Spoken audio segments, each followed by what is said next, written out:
یعنی خطاب حضور صحابہ سے فرما رہے میرے سے آدیو میں جا رہا ہوں دو چیزیں تمہیں دے کے جا رہا ہوں اگر میرے جانے کے بعد ان دونوں کو پکڑے رکھو گے ابھی آتا ہوں پکڑے رکھو گے تو تم کبھی گمراہ نہیں ہوگے ایک کا تعلق ایک کی نسبت خدا کے ساتھ ہے دوسری میرے ساتھ ہے نہ خدا کی نسبت سے منہ موڑنا نہ میری نسبت سے تعلق توڑنا بڑی خاص بات میں نے سمجھانی ہے آپ کو بڑی خاص بات اب حضور علیہ السلام صحابہ کو کہتے میں جا رہا ہوں تمہیں دو چیزیں دے کے جا رہا ہوں کچھ لوگ کہتے ہیں کہ حضور ہمیں اللہ دے آسر چھڑ گئے کوئی امت تو بھی مچور ہی نہیں ہوئی تھی یہ جو پڑھے لکھے دوست بیٹھے ہیں ان سے میرا سوال ہے امت تو بھی مچور ہی نہیں ہوئی ان کو تو بھی پتہ ہی نہیں ہے تو ایسے معاملات میں ایویں چھڑ کے ٹر گئے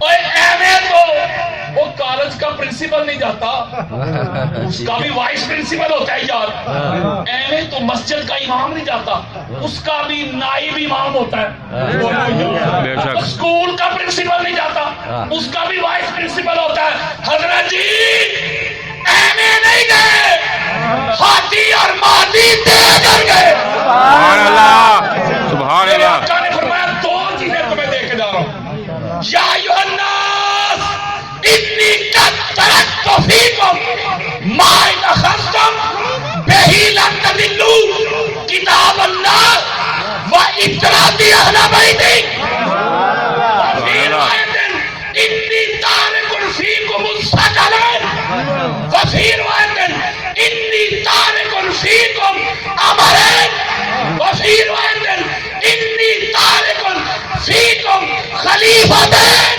سبحان اللہ کہنے فرمایا لوگو میں جا رہا ہوں دو چیزیں تمہیں دے کے جا رہا ہوں اگر میرے جانے کے بعد ان کو پکڑ لو گے ہائے ہائے لن تضلوا تو تم گمراہ نہیں ہو سکتے ایک کی نسبت اللہ کے ساتھ ہے ایک اللہ کا قرآن ہے اور دوسری میری اطرت میری اہل بیت ہے سبحان اللہ نہ قرآن سے منہ موڑنا نہ میری اہل بیت سے تعلق کو توڑنا ان دونوں کو تھامے رکھنا اور ایک فیض میں فرمایا ثقلین دے کے جا رہا ہوں ایک میں فرمایا امرین دے کے جا رہا ہوں اولے الامر دے کے جا رہا ہوں ایک میں فرمایا خلیفتین دو خلفاء دے کے جا رہا ہوں قرآن اور اہل بیت خلیفہ کا پتہ کیا معنی ہوتا ہے پچھلا خلیفہ کا لغوی معنی ہے پچھلا امام کا لغوی معنی ہے اگلا نہ سمجھے ہم کہتے ہیں فلاں حضور کے بعد یعنی حضور کے بعد اب حضور بتا کے گئے میرے بعد یہ دو ہے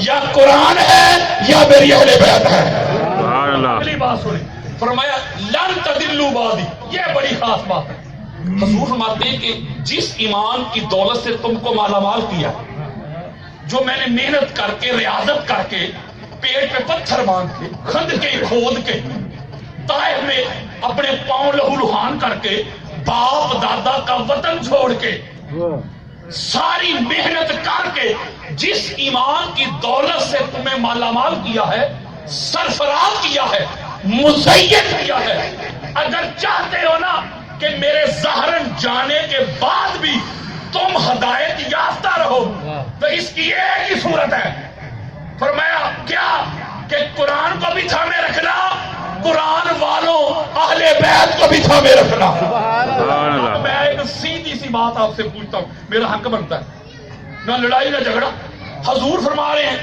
اگر میرے جانے کے بعد ان کو پکڑ لو گے فخذوہ اگر ان کو پکڑ لو گے تو تم گمراہ نہیں ہو سکتے یہی کہا نا حضور نے اس کا مطلب ہے جس نے اہل بیت سے منہ موڑ لیا جس نے اہل بیت کو چھوڑ دیا اہل بیت کو شیعت کے کھاتے میں ڈال کے شیعوں کے حوالے کر کے وہ اندر بیٹھ گیا اہل بیت کا ذکر شیعوں کا کام ہے میں آپ کو قرآن لے کے اس پہ ہاتھ رکھ کے کہتا ہوں وہ اللہ دا واسطہ جو سنیو وہ اہل بیت کو شیعہ سنی میں تقسیم نہ کرو اگر اہل بیت شیعہ لے گئے تو پیچھے بچے گا کیا اہل بیت کی محبت شیعت نہیں اہل بیت کی محبت سنیت نہیں، دیابندیت نہیں، وہابیت نہیں، اہل بیت کی محبت تو ایمانیت ہے۔ سبحان اللہ، کوئی اہل بیت سے منہ موڑ کے، کوئی اہل بیت سے تعلق توڑ کے، کوئی اہل بیت سے رشتہ توڑ کے کھڑا ہو جائے، مجھے اپنا مسلمان تو نہ ثابت کر دے۔ اہل بیت کے بغیر گزارا ہی نہیں، اہل بیت کے بغیر چارہ ہی نہیں۔ میں کراچی خطاب کر گیا جشن ملوت کعبہ، ایک پروگرام تھا مولا علی علیہ السلام کی ولادت کا ظہور کا، تو جو موضوع تھا اسی میں نے خطاب کرنا تھا، 13 رجب۔ تو حال میں پروگرام تھا، میری تصویر دیکھ کے بڑے لوگ آگے، حال کھچا کھچ بھر گیا۔ تو جب میں ابھی خطاب ختم کر کے ایئرپورٹ پہ پہنچا تو پیچھے سے کہا لگا تھا صاحب مسئلہ بڑا خراب ہے، سارے لوگ کہہ رہے لاما صاحب تو شیعہ نو راضی کر گئے۔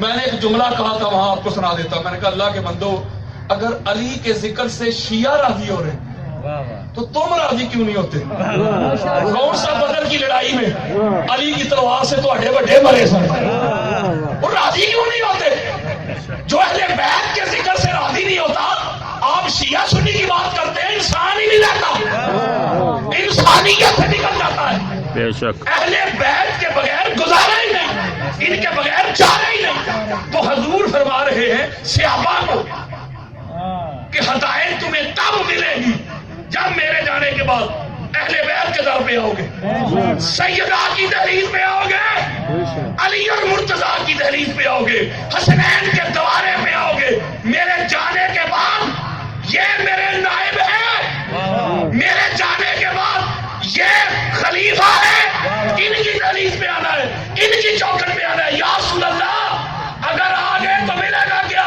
فرمایا آگے تو ہدایت ملے گی، یا رسول اللہ نہ آئے تو فرمایا ہدایت چھن جائے گی۔ میں ایک سوال کرتا ہوں آپ سے پڑھے لکھے مجمع سے، اگر کوئی بندہ اہل بیت سے منہ موڑ لے، وہ حاجی تو ہو سکتا ہے، نمازی بھی ہو سکتا ہے، علامہ بھی ہو سکتا ہے، مفتی بھی ہو سکتا ہے، زاہد اور عابد بھی ہو سکتا ہے، لیکن مصطفیٰ کے فرمان کے مطابق وہ سارا کچھ ہو سکتا ہے، ہدایت یافتہ نہیں ہو سکتا۔ بے شک تو یہ خطاب کن سے ہو رہا ہے؟ بولو یار، صحابہ کو حضور فرما رہے ہیں نا کہ لن تضلوا بعدی، ان کو میرے جانے کے بعد پکڑو گے تو تم گمراہ نہیں ہوگے۔ کون؟ صحابہ یار، اور صحابہ کرام کا وہ مقام ہے مرتے دم تک، جو صحابہ تاجدار کائنات کے وفادار رہے، مرتے دم تک حضور کی آل کے وفادار رہے۔ وہ صحابہ جہاں قدم رکھتے ہیں نا، قدم، ان کے قدموں کی خاک بھی ہماری آنکھوں کا سرما ہے۔ بے شک میں بڑی خاص بات سمجھانا چاہتا ہوں ہاتھ جوڑ کے، اس کا مطلب ہے جب تک صحابہ بھی، جب تک صحابہ بھی، حضرت جی صحابہ بھی جب تک اہل بیت کے در پہ نہ آئے اور صحابہ کو ہدایت نہیں ملتی، ایرے گہرے کی کیا اوقات ہے؟ ہدایت لینی ہے تو اس در پہ آنا پڑے گا۔ اور اگلی بڑی خاص بات ہے، سارا سال در پہ حضور نے فرمایا لن یتفرق حتی یرد علی الحوض، یہ دونوں جڑے ہوئے، یعنی دو چیزیں دور دیکھ کے ہیں نا، بولے یار جی کتنی؟ دو۔ مجھے ایک بندہ چاہیے مثال کے لیے، کوئی بھائی آ جائے ادھر، ایک منٹ کھڑا ہونا ہے، کوئی پوچھنا نہیں میں نے، کوئی ایک ادھر کھڑے ہو ذرا پبلک میں، یہ بھائی کھڑے ہیں، بھائی یہ بوتل پکڑنا، بڑی خاص بات دینے لگا ہوں، ایک ہاتھ سے، دوسرے سے یہ موبائل پکڑ لیں، ادھر چہرہ ادھر، یہ دو ہاتھ میں دو چیزیں انہوں نے پکڑی ہوئی، ایک میں کیا ہے؟ موبائل، دوسری میں پانی بوتل۔ اب یہ دوسری دو تو پکڑی ہوئی ہیں، میں ساتھ تیسری دے رہا ہوں، رومال، کہ تو یہ بھی پکڑ لیں، انہوں نے پکڑ لیا۔ اس کا مطلب ایک ہاتھ میں بوتل ہے پانی والی، دوسرے میں سیل فون اور ساتھ رومال، تین پکڑ لی۔ اب میں انہیں کہتا ہوں فرض کریں یہ میں واپس لے لیا، دو ہی رہ گئے، میں کہتا ہوں دو پکڑی ہوئی ہیں، اب دو کو چھوڑنا نہیں، ان کے ساتھ تیسری یہ جو اسپیکر کا ڈبہ یہ پڑا ہوا ہے یہ پکڑ لیں، یہ پکڑ سکیں گے؟ نہیں۔ وہ کہیں گے، میں کہتا ہوں پکڑ لو، کہیں گے یہ بڑا ہے، میں کہتا ہوں یہ ساتھ ٹیبل پکڑ لو، ان دونوں کو نہیں چھوڑنا، یہ ایسے ہاتھ میں رہے، یہ ٹیبل اٹھا لے، لیکن حضرت صاحب ٹیبل نہیں اٹھا سکتا، کیوں؟ وزنی ہے۔ میں کہتا ہوں دو کو نہیں چھوڑنا، یہ صوفہ اٹھا لے، لیکن حضرت صاحب نہیں، یہ صوفہ وزنی ہے، تو یہ دو کے ہوتے ہوئے یہ نہیں پکڑ سکتا، کوئی چھوٹی سی ہو تو پکڑ لوں گا، رکھ دیں بھائی۔ اب آؤ میری طرف، حضور نے فرمایا دو چیزیں دے کے جا رہا ہوں۔ کتنی؟ دو یار، دو دے کے جا رہا ہوں، میرے جانے کے بعد ان کو پکڑنا ہے۔ جس کو شوق ہے نا دو کے ہوتے ہوئے تیسری پکڑنے کا، اب حضور کیا فرما رہے ہیں؟ بچوں سے میرا خطاب نہیں، اب دو کے ہوتے ہوئے تیسری کی گنجائش تب بنے گی جب دو ہلکی ہو، وہ چھوٹی ہو یار، تو پھر تیسری پکڑ لیں گے۔ تو یہ دو کیسی ہیں یہ بتانے لگا ہوں۔ اہل سنت کی 350 کتابیں دیتا ہوں، انی تارک فیکم الثقلین، یہ جو دو چیزیں تمہیں دے کے جا رہا ہوں نا، یہ ثقلین ہے، یہ پوری کائنات سے بھاری اور وزنی ہے، پوری کائنات سے بھاری اور وزنی ہے۔ حضرت جی جسے شوق ہے نا قرآن اور اہل بیت کے ساتھ ساتھ کسی تیسری چیز کو پکڑنے کا، تو قرآن اور اہل بیت کے ہوتے ہوئے تیسری چیز پکڑنے کی گنجائش نہیں، کیپیسٹی نہیں، چونکہ دونوں بڑی وزنی بڑی بھاری ہے۔ اگر تیسری کو پکڑنے کا شوق ہے تو یا قرآن کو چھوڑنا پڑے گا یا اہل بیت کو چھوڑنا پڑے گا، اور تیسری کے شوق میں اگر قرآن چھوڑے گا پھر بھی منکر، اہل بیت کو چھوڑے گا پھر بھی منکر۔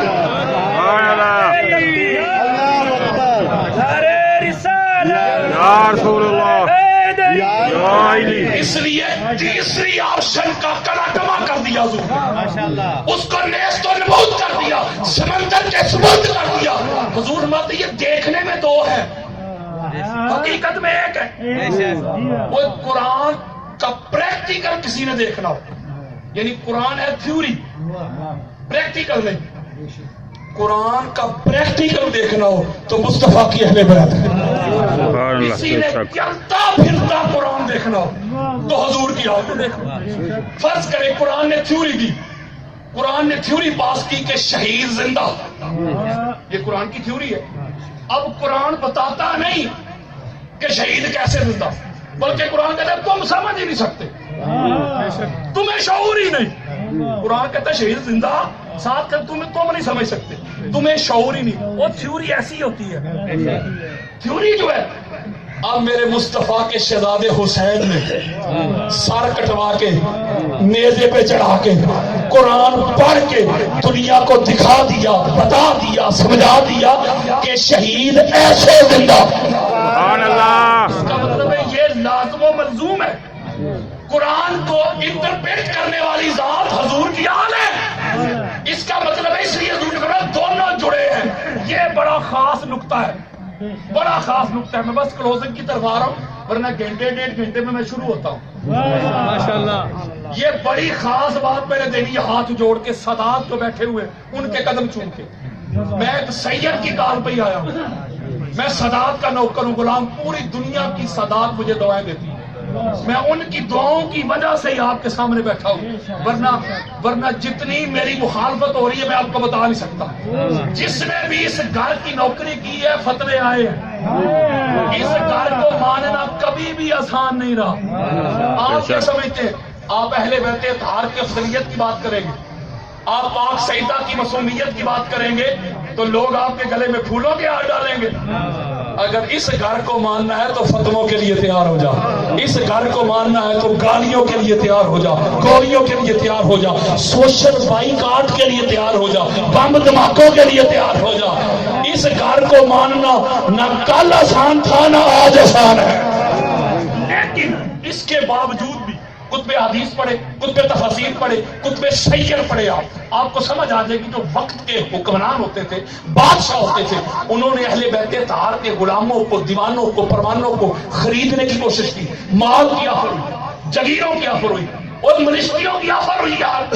یہ ہمارے ملک کے معاملات نہیں دیکھ رہے آپ کوئی 5-6 ماہ سے نہیں دیکھ رہے آپ. لوگوں کو ٹکٹ کی آفر ہوئی, لوگوں کو منسٹری کی آفر ہوئی, انہوں نے باپ دادا کی پارٹیاں چھوڑ دی. کہہ رہا ہوں یار, تو اس وقت بھی جو وقت کے حکمران تھے انہوں نے خریدنے کی کوشش کی اہل بیت کے غلاموں کو, طاقت کے ذریعے شادی, ٹاس کے ذریعے, مال کے ذریعے, قوت کے ذریعے, اختیار کے ذریعے. لیکن پتہ نہیں وہ کون سا نشہ چکھ لیا تھا میثم تمار نے, وہ کون سی حقیقت پالی تھی حجر ابن عدی نے, وہ کون سا راز جان لیا تھا عمار ابن یاسر نے, حضرت بلال نے, حضرت سلمان نے, حضرت ابو ذر نے, حضرت مقداد نے, حضرت جابر نے, حضرت عبداللہ ابن مسعود نے. انہوں نے علی کی محبت میں گردنیں تو کٹوا دی, بیڑیوں سمیت قبروں میں تو چلے گئے, پھانسیوں پہ چڑھ کے جھولے تو لے لیے, لیکن علی علی کرنا نہیں چھوڑا. آپ کو کیا لگتا ہے اس کا نشہ ہی ایسا ہے, اس کا نشہ ہی ایسا ہے جو اس حقیقت کو جان لیتے ہیں, خدا قسم جو اس بازار میں بک جاتے ہیں وہ انمول ہو جاتے ہیں. یہ ایسا نشہ, یہ ایسی حقیقت ہے. میں یہ جملہ سمجھا رہا ہوں کہ حضور علیہ السلام فرما رہے کہ یہ دونوں, قرآن بڑا خاص نقطہ ہے, قرآن اور میری اہل بیت دونوں جڑے ہوئے ہیں. لِيَتَفَرَّقَ حَتَّى يَرِدَ عَلَيَّ الْحَوْضُ, یہاں تک کہ جڑے ہوئے بھی حوض کوثر پہ آئیں گے. قرآن اور اہل بیت جڑے ہوئے. بولو یار, قرآن کو کسی اور کے ساتھ نہیں جوڑا, قرآن اور اہل بیت. اہل بیت بالعموم کہا تو ٹوٹیلٹی کی بات کی, پوری اہل بیت. اگر اہل بیت میں سے, بچوں سے میرا خطاب نہیں, اگر اہل بیت میں سے کسی کو مخصوص کرنا پڑا, کسی کو خاص کرنا پڑا, تو فرمایا علی مع القرآن والقرآن مع علی لا یفترقان حتی یرد علی الحوض. پہلے مجموعی طور پہ کہا پوری اہل بیت قرآن کے ساتھ, اور کسی کو خاص کرنا پڑا تو فرمایا علی قرآن کے ساتھ, قرآن علی کے ساتھ. علی اور قرآن جدا نہیں ہو سکتے, حوض کوثر پہ بھی اکٹھے آئے. اگلی بات ہے بڑی خاص, حضور نے فرمایا قرآن اور میری اہل بیت جڑے.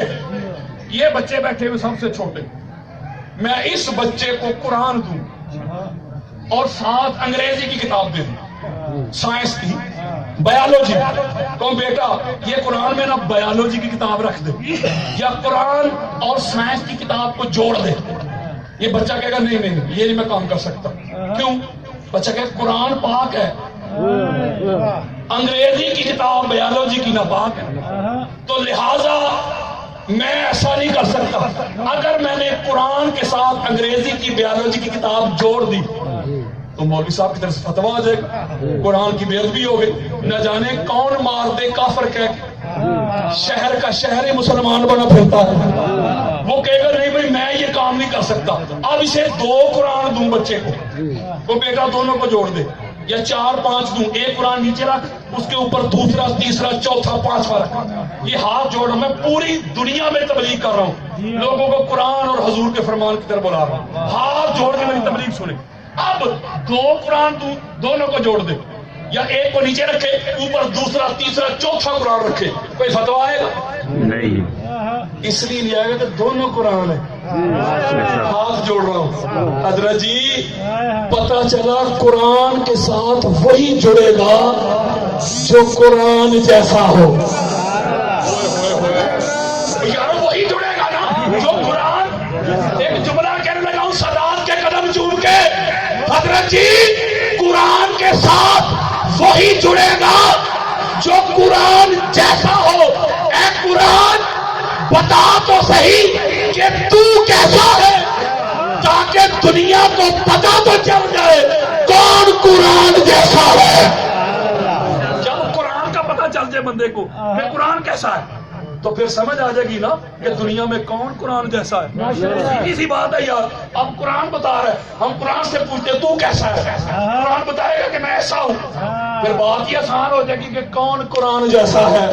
نہ لڑائی نہ جھگڑا. جب آپ قرآن پڑھتے ہیں قرآن پاک ہوتا ہے؟ بولے جب بند کر کے رکھ دیتے ہیں معاذ اللہ پھر پاک نہیں، یعنی پرماننٹ پاک، دائمی، یعنی قرآن کھلا ہو پھر بھی پاک، بند ہو غلاف کے اندر بھی پاک، الماری میں بھی، مسجد میں بھی پاک، امام بارگاہ میں بھی، چرچ میں بھی، مندر میں بھی، گردوارہ میں بھی۔ قرآن شیعہ نے پکڑا ہو پھر بھی پاک، سنی نے پکڑا ہو پھر بھی پاک، اہل حدیث، دیوبند، عیسائی، ہندو، سکھ، قرآن ہے پرماننٹ پاک۔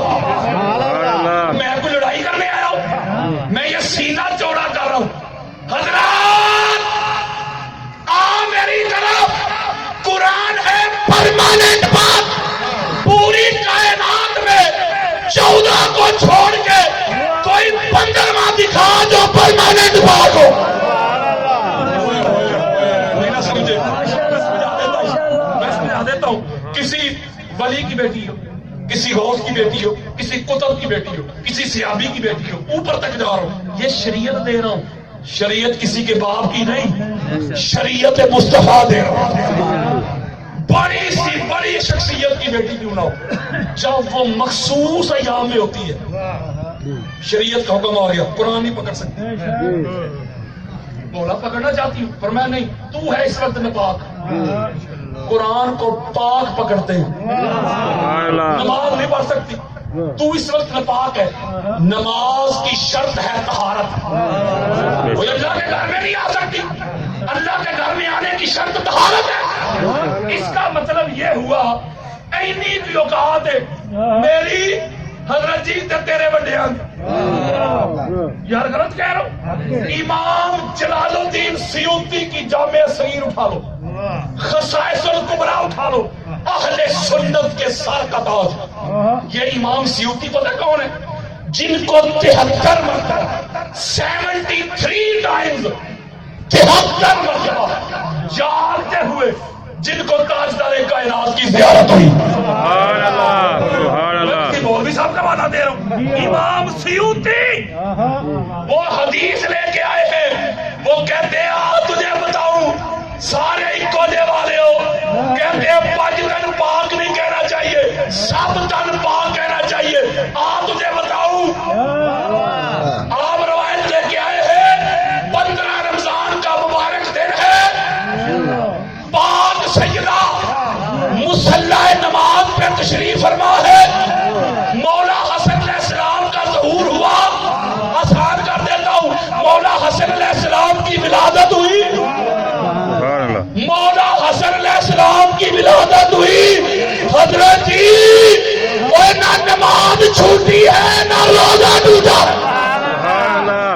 حتی لا تفوتها صلاۃ وکذالک سمیت الزہرا۔ اور جس کی زندگی کی کوئی ایک نماز بھی قضا نہ ہو اس کو بطول زہرا کہتے ہیں۔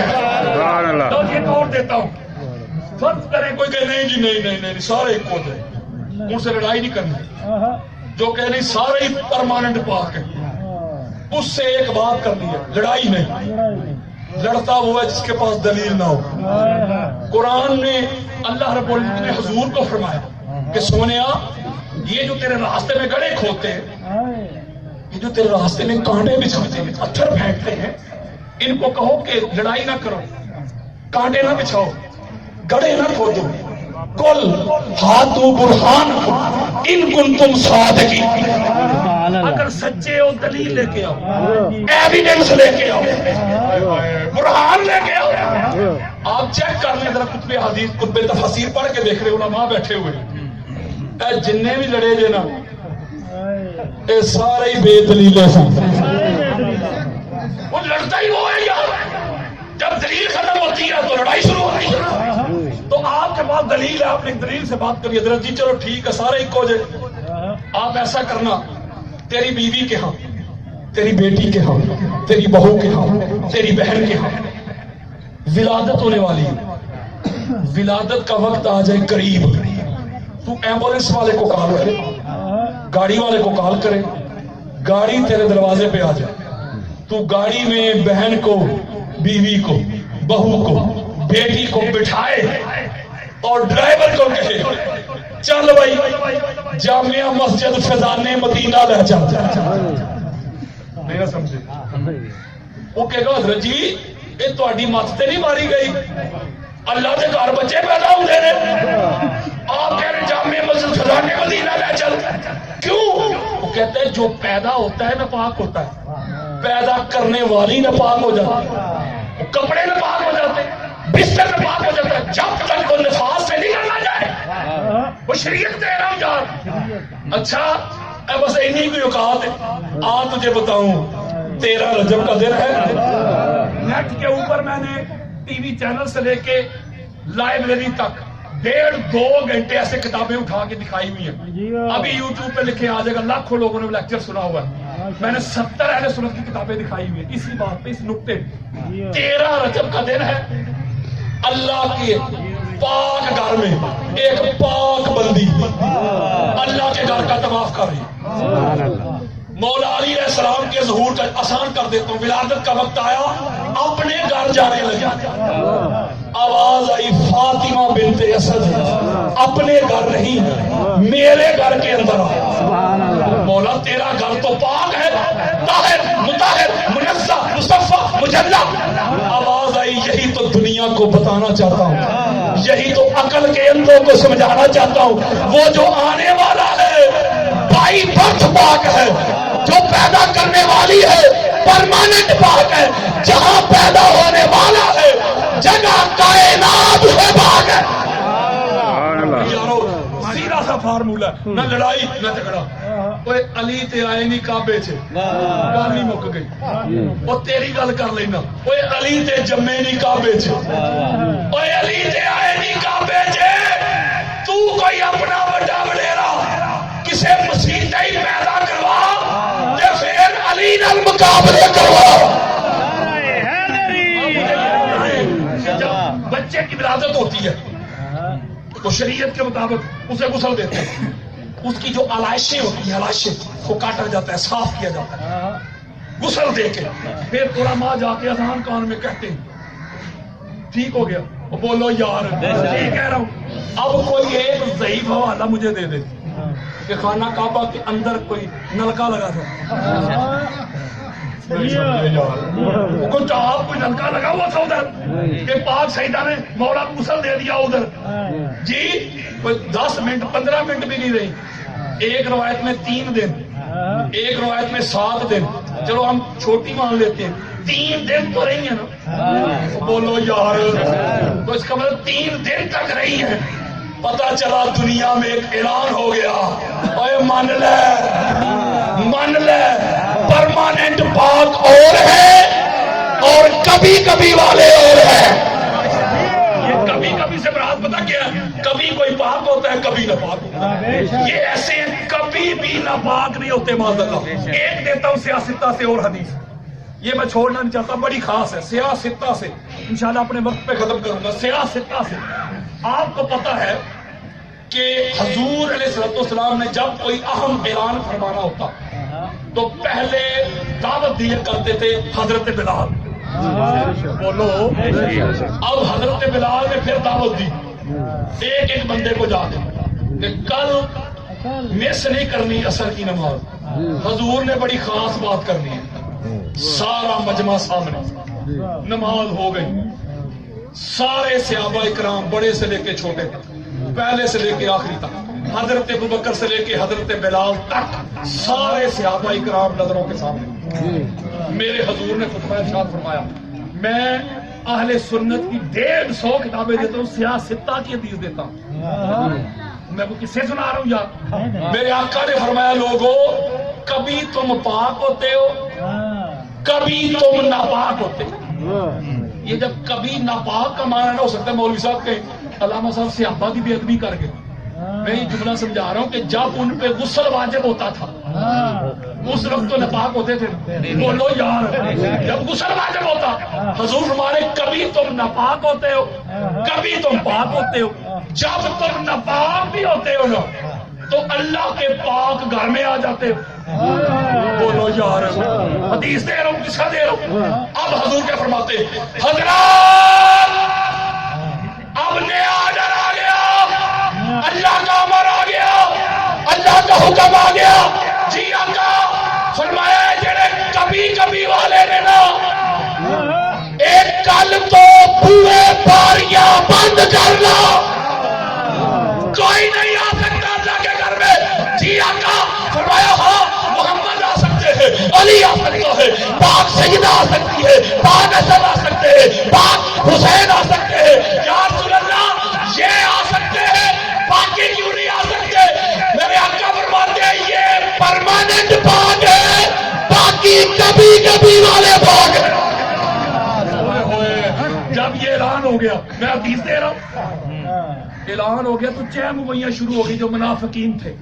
کوئی منافقوں نہیں کر رہی تھی نا, میں صحابہ کی بات نہیں کر رہا, منافقوں کی جان چہ مغویاں. تو چہ مغویاں کیا ہونی تھی؟ چہ مغویاں ادھر سے ہوئی, کوئی انڈیا سے تو نہیں لوگ گئے تھے. بولو یہ حدیث کہہ رہی چہ مغویاں کیا کہ ساڈے دروازے بند کروا دیتے نے. علی اور زہرا کا گناہ رکھا ہے.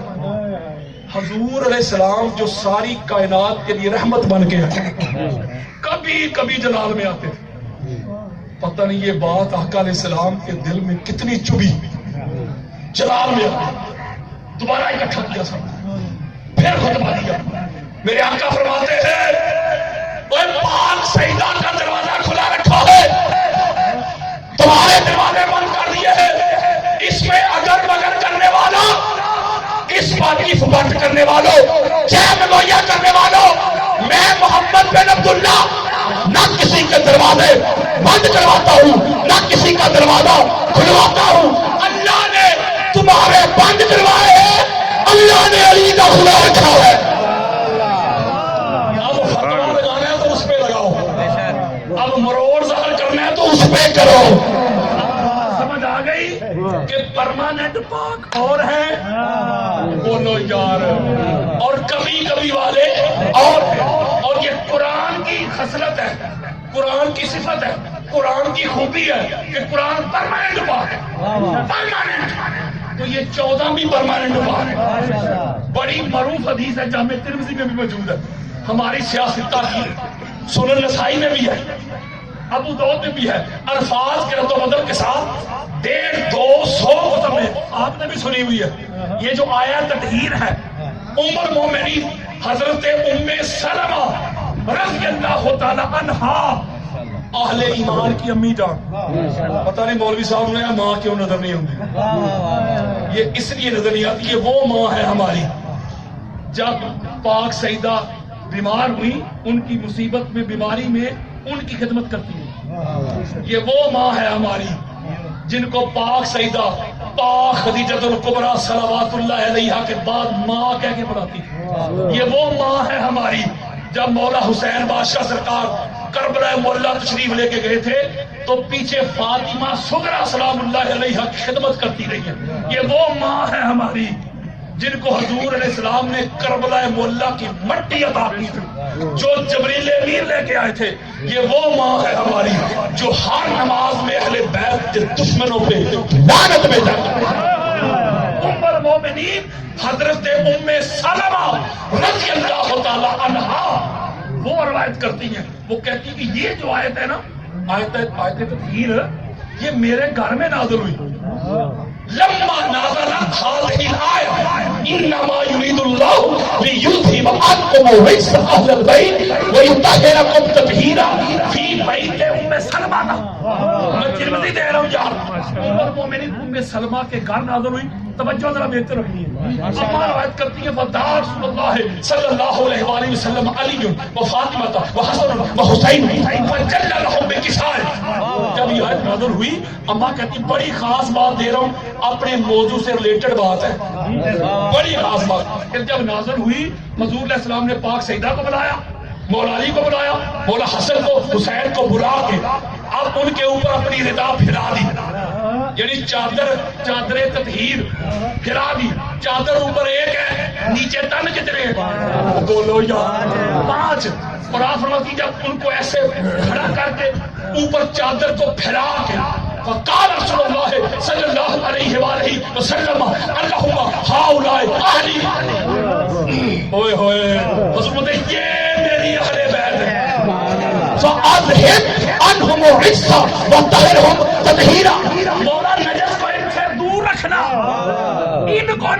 رکھنا، ہوئے ہوئے نجس کو دور رکھنا، اس کا مطلب نجس ان کے قریب نہیں آ سکتا، وہ دور ہی رہے گا۔ اب بڑی خاص بات دینے لگا ہوں، قرآن کا فیصلہ، النبی اولا بالمومنین من انفسہم وازواجہم قرآن کا فیصلہ ہے کہ مومن وہ ہے جو نبی کی ازواج کو ماں کہے۔ اس کا مطلب ہے نبی کی ازواج مومنوں کی مائیں۔ بولو یار، میں ہاتھ جوڑ کے ایک نکتہ سمجھانا ہے، اگر آپ بھی نہ سمجھے تو سمجھے گا کون؟ ہو سکتا ہے ابھی سمجھ آ جائے یا ہو سکتا ہے گھر جا کے سمجھ آئے، لیکن آئے گا ضرور۔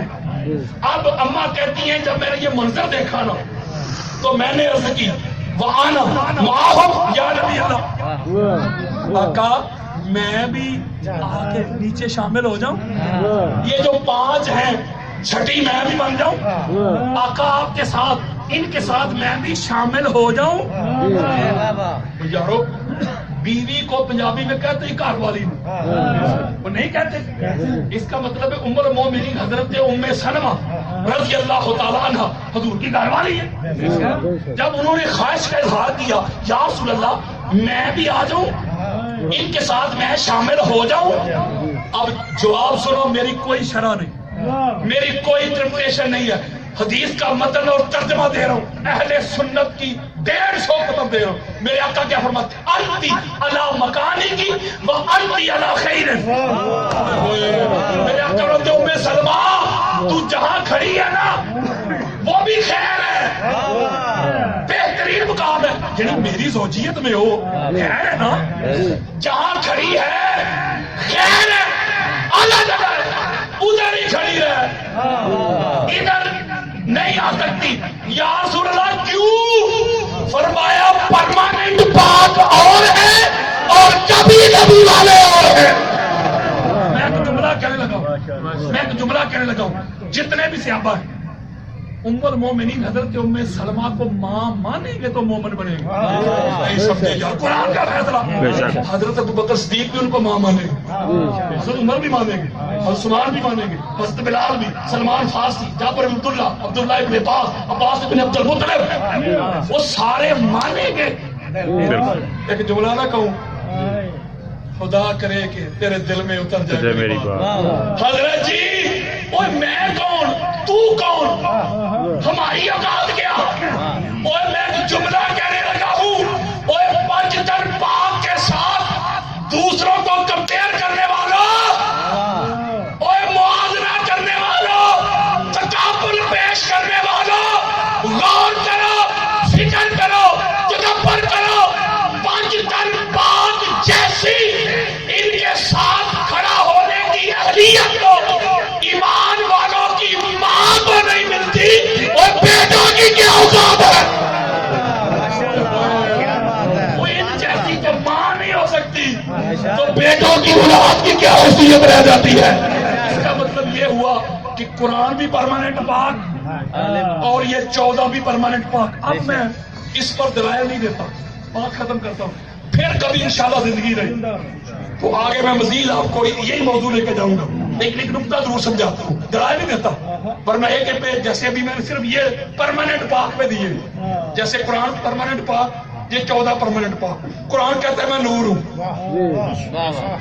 قرآن کسی پر نہیں یار، یہ 14 بھی نور ہے، میں 14 کا اللہ نے اپنے نور سے 14 بنائے، ابھی اہل سنت کی 150 کتابیں بھی دے سکتا ہوں۔ اس کا مطلب قرآن بھی نور، یہ 14 بھی نور، قرآن بھی پاک، 14 بھی پاک، قرآن بھی ہادی، 14 بھی ہادی، قرآن بھی مہدی، 14 بھی مہدی، قرآن بھی اللہ کی طرف سے، یہ 14 بھی اللہ کی طرف سے، قرآن بھی مصطفیٰ کے گھر، یہ 14 بھی مصطفیٰ کے گھر۔ اس لیے حضور نے فرمایا کہ قرآن اور میری اہل بیت یہ جڑے رہیں گے، ان کو جدا کرنے والے خود تو جدا ہو جائیں گے، قرآن اور اہل بیت کو کوئی مائی کا لال جدا نہیں کر سکتا۔ آپ نے پڑھا نہیں ہے کہ جب قرآن پہ حملہ ہوتا ہے تو یہ 14 آتے ہیں اس کے دفاع کے لیے، جب 14 میں کوئی بھونکتا ہے تو قرآن آتا ہے دفاع کے لیے۔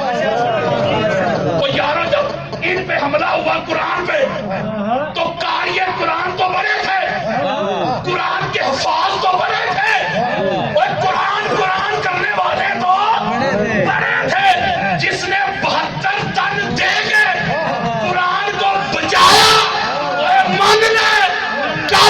قرآن کے وارث اہل بیت تھے، آج بھی قرآن کے وارث اہل بیت۔ اس لیے قرآن اور اہل بیت کو میرے آقا نے فرمایا جڑے ہیں جڑے رہیں گے۔